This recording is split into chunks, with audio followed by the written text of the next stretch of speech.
Welcome to Traveler's Tales. I am your host, Greg Alonzo. Today I will be your guide through history as we take a look at Tristan and Isolde.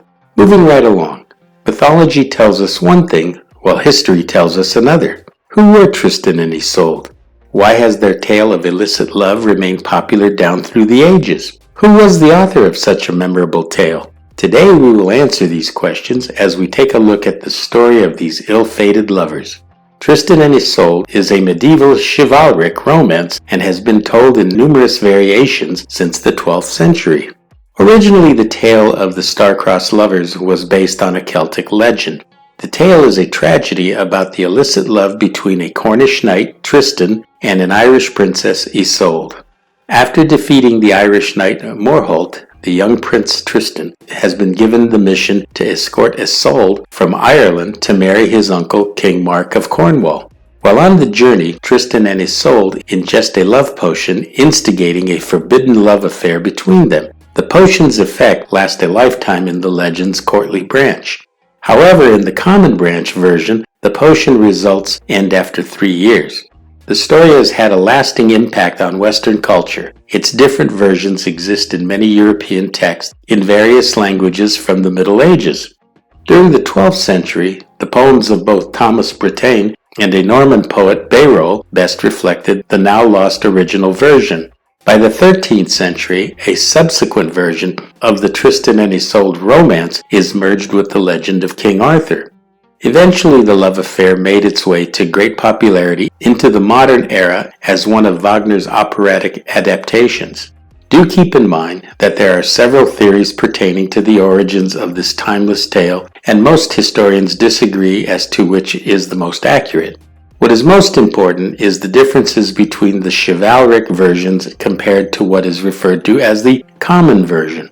In the common version, emphasis is placed on the extreme suffering that Tristan and Isolde endure. In the common version, exile is the proper punishment that highlights the couple's departure from courtly norms and emphasizes the impossibility of their romance. While in the chivalric version has a completely different take on the two lovers. Granted, they are banished, yet they find happiness sheltering in a cave of lovers and live out their lives in happy seclusion. Two very different outcomes indeed. What are your thoughts on the matter? Now let's take a look at some versions of this tale of romance and intrigue.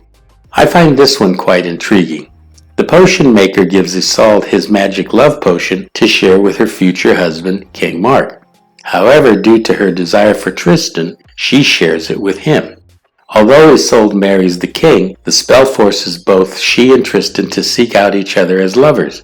The king's advisors repeatedly try to charge the pair with adultery, but the lovers use trickery to preserve their facade of innocence. Eventually, the love potion wears off, yet the two lovers continue with their adulterous relationship. Tristan honors and respects his uncle as his mentor and adopted father. Isolde is grateful for the king's kindness to her. King Mark loves Tristan as his son and Isolde as his wife. However, every night, each has terrible dreams about the future. Simultaneously to the love triangle is the endangerment of a fragile kingdom and the end of the war between Ireland and Cornwall. King Mark eventually learns of the affair and seeks to entrap his nephew and his wife. The king acquires his proof of their guilt and resolves to punish Tristan by hanging and Isolde by burning at the stake. However, the king changes his mind about Isolde and sentences her to a leper colony. Tristan escapes, and on his way to the gallows, he makes a miraculous leap from the chapel to rescue Isolde. The lovers flee into the forest and take shelter. Unfortunately, they are soon discovered by the king and his knights. It is at this time they make peace with the king. Tristan agrees to return Isolde to his uncle and leave the country. Tristan decides to venture to Brittany, and he eventually meets and marries the daughter of King Hoel. This brings us to the end of Tristan and Isolde. Thank you for joining us for this edition of Traveler's Tales. Please don't forget to like and subscribe to Traveler's Tales. This really is the best way to help our channel grow. Until we meet again at the crossroads of folklore and fact, Cartistos.